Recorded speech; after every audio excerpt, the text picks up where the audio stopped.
everyone. First off, I want to thank all the ISMB committee members for giving us this opportunity to present our work. My name is Jun Kim. I'm a member of Professor Russ Allman's group at Stanford University. And this talk will be on our observation that a semi-supervised data integrated feature importance enhances performance and interpretability of biological classification tasks.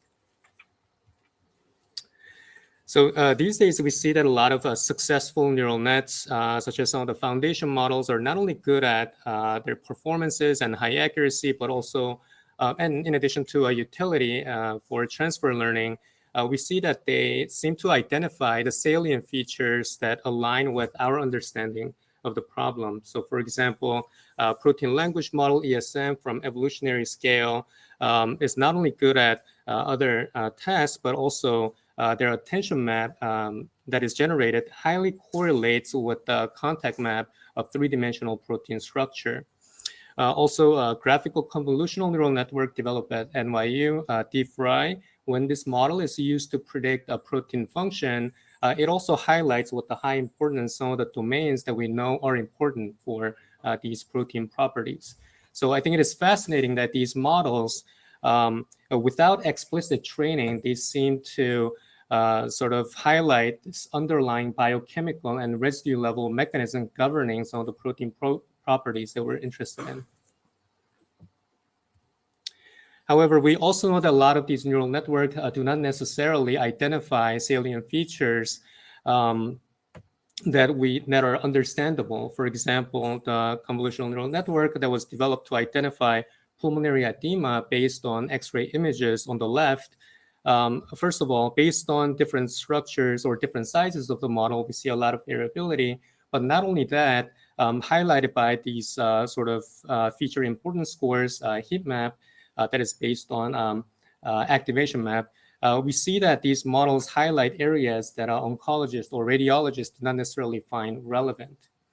And also, similarly, the model on the right that is trying to identify skin cancer, we see a lot of variability depending on the architecture the model was trained with. In addition to variability, depending on the samples, we see that it also highlights areas that oncologists do not necessarily find important for diagnosis. And so we asked the question whether we can supervise feature importance, and this has been done in computer vision community. For example, in this method named the Cyborg, the authors were trying to train a model that can identify synthetic images from natural images. And what they find is that human evaluators tend to focus on prominent facial features, such as eyes, nose, mouth, and ears. And when they integrated this into a similarity loss term into their model, they were able to not only improve their model, but also, as you can see at the bottom there with the Cyborg label, they were able to show that their models seem to highlight what the high importance in the areas that the human evaluators found relevant. So this has been applied in medical images as well. So the model on the left was trained to identify X-ray images with pulmonary hypertension. And here, the image is a little bit misleading. It's not masking out, but it's masking in areas based on the recommendation from the radiologist, some of the areas that are more relevant. And with that, they were able to enhance their model.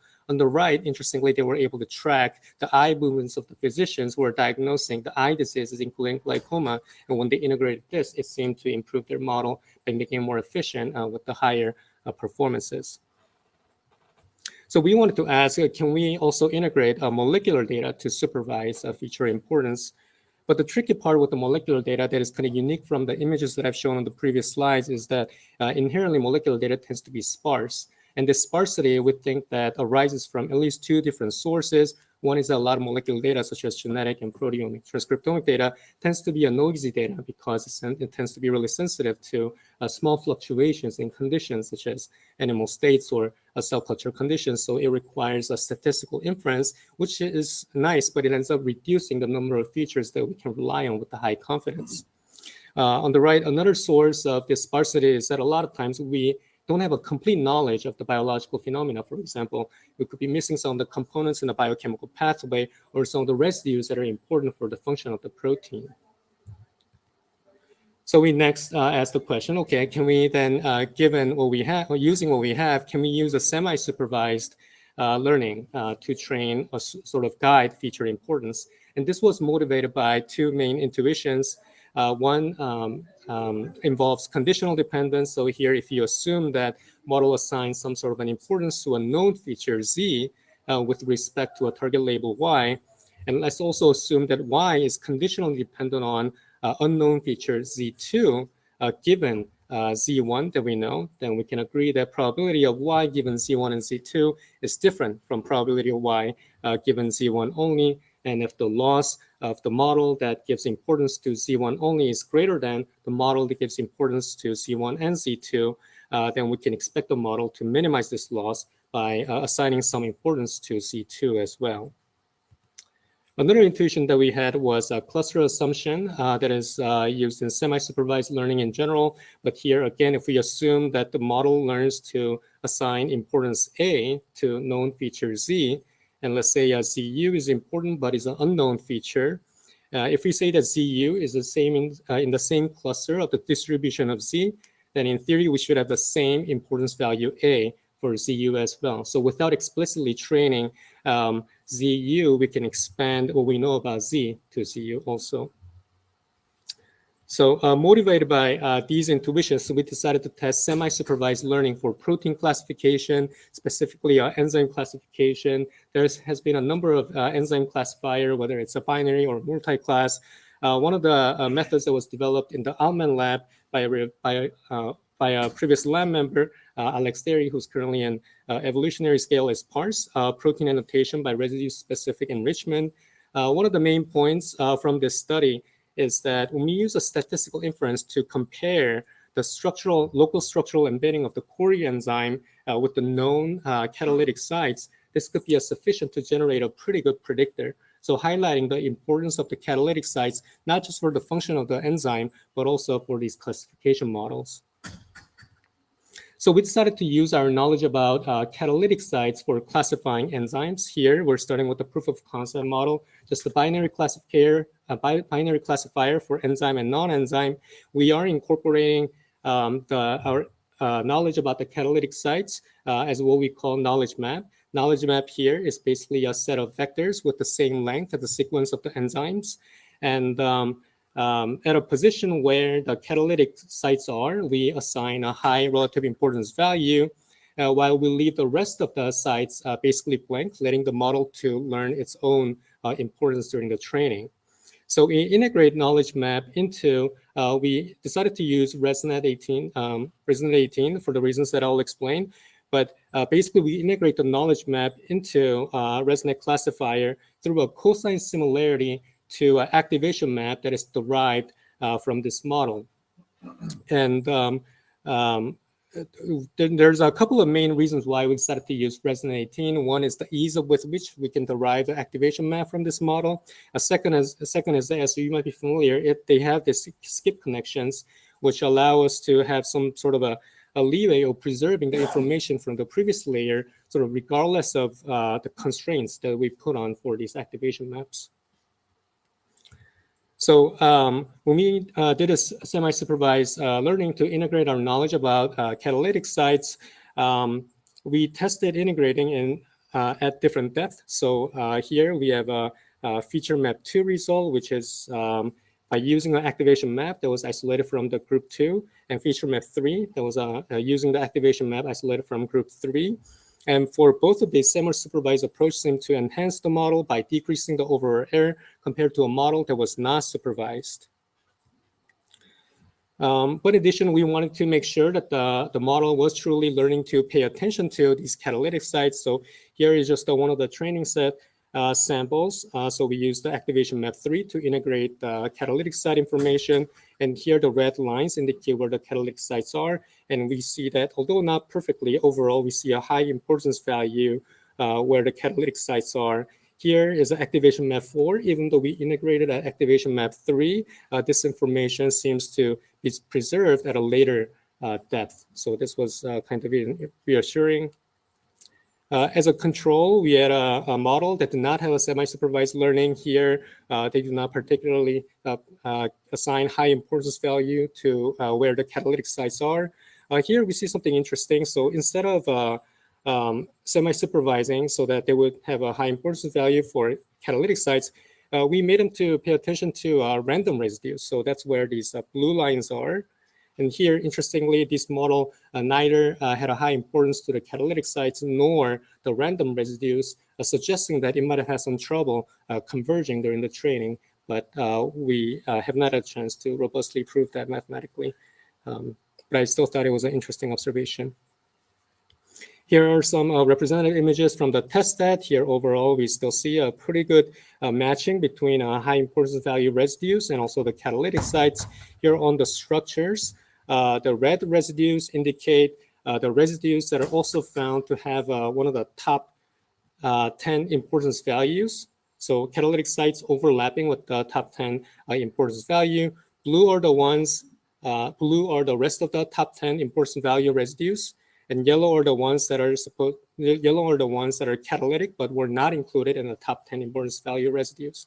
And so it is not perfect, but overall we see a pretty good correlation with the catalytic sites. And in addition, just looking at these structures, we notice that it might also be putting high importance values to the residues that are within close proximity three-dimensionally. So we decided to look into this a little bit further by generating AURC and AURC for identifying the residues that are within 3 angstroms of the catalytic sites. And here with the semi-supervised model, we see a pretty good AUC value of 0.93, while the one that was non-supervised or supervised to pay attention to or put importance to random residues, their selection was pretty much random. So lastly, for this presentation, we also wanted to validate the high importance residues using sort of a perturbation assay or alanine scanning. So on the x-axis here is the number of alanine substitutions on the residues that were assigned with the high importance value. Y-axis is the percent conversion rate from enzyme to non-enzyme. And as we increase the number of alanine substitutions in these high importance value residues, overall this increased the percent conversion, while the control models, the alanine substitution didn't seem to matter. So we think that our semi-supervised model reflects what actually happens in the wet lab, where even single alanine mutation does tend to change the function. And on the right, the curve here is the same experiment, but using the low importance value residues. And here overall, regardless of the model, substituting with alanine didn't matter because theoretically these residues with low importance doesn't affect the overall performance, overall outcome of the model as much. So in conclusion, semi-supervised feature importance does enhance classification performance, as well as residue level interpretability and sensitivity.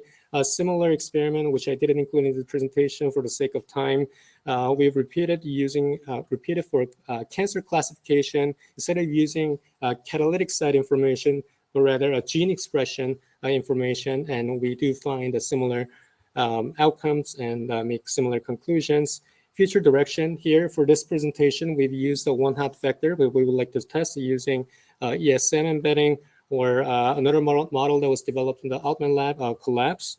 And we're also looking into using some of the tools of segmentation and clustering for interpreting the importance that was sort of imposed using semi-supervised learning. So be able to interpret our model that is supposed to have a higher interpretability. And we're very excited to also apply this for generative models, such as diffusion models for creating new proteins.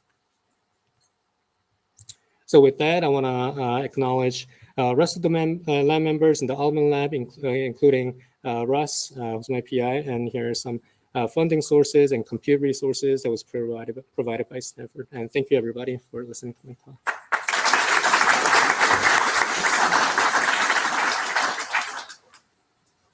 Okay, thank you, Jim.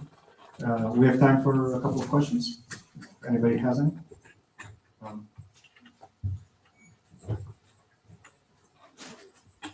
So maybe I'll start. How would you say your plans are for using this for protein generation? Do you have anything specific in mind? Any kind of, you want to tell, if it's okay that you tell us about your future plans on that a little bit more? Yeah, of course. I think sort of understanding what happens with models such as diffusion is sort of an understudied area. So there has been some recent studies trying to use representations from diffusion models. And I think there's some exciting studies that could be done. And while looking into where these models are paying attention to could be really informative, but being able to guide it by merging it with our knowledge about the protein generation, I think that could also lead to some enhancement in its performance and the utility. So that's where we're looking into. Yeah. Thank you. Thanks for a great talk. I wanted to ask about the positions that you found around the catalytic site. What do you think? What did you find in Yeah. So deeper sense of it? Let's say. yeah. So far we've just paid attention to their distance with the catalytic sites. We have not looked more closely into the chemical interaction between the catalytic sites and these residues. So for now, all we can say is that they are more proximal to the catalytic sites, but that's a great suggestion. We'd definitely like to look into how these functional domains, functional groups might be interacting with each other. Thank you very much for the nice talk. And in the same line of the previous question, if you mask these catalytic sites and then you don't trade it for the enzyme or not enzyme, what did the models, if you use them, will predict them like these catalytic sites or not? So without supervision, would it be able to predict the catalytic sites based on interactions of the neighboring regions or something? I think it could. I think it depends on how powerful the model is. Our model that we used was just about slightly less than 1 million parameters, so it was not really a powerful model. Of course, really powerful model like AlphaFold and all these other foundation models, well, ESM, things of those foundation models, I think they might be able to. One thing that is interesting that a lot of people who use AlphaFold have been noticing is that even with a single mutation, it doesn't really change the overall structure, so their sensitivity is not that high. So clearly it is a really powerful model. It does capture a lot of real biophysics and molecular biology that happens within these proteins, but I think they can be guided better, and that's what we were aiming for. Yeah, thank you. Yeah, we have one more. Just before the last question, just excuse me for a second. Do you have Ruth Taufik here? Okay, you are? All right. So one more question, and then our next speaker. Hi. So clearly, like combining unsupervised and supervised machine learning can be very powerful. But I just wondered whether or not you see kind of the tools and the approaches you're developing when combining them, whether you think you could potentially generalize them so that you could have like a generalized framework to solve lots of different biological problems. Does that make sense? Whether that's been like considered? Because for me, I quite like having I like standardizing things, but I realize in biology it's not always possible. So the approach of doing semi-supervised learning, would semi-supervising lead to a model that is more generalizable? Which question? The approach of doing the semi-supervision, so like having a framework, or like so you do your unsupervised, and then you have like a framework which informs your supervised. Yeah, I mean, we have tested using the activation map, which was very easy using activation map to integrate our knowledge into the model. We have also tested using a saliency map, which is basically a first order approximation of what the model does with our knowledge. But just like I said, these are two sort of arbitrary methods that we have decided to explore due to the ease of conceptual and technical ease. But yeah, I'm not aware of a more generalizable approach to integrate these knowledges. Okay, let's thank Jim once again. Thank you.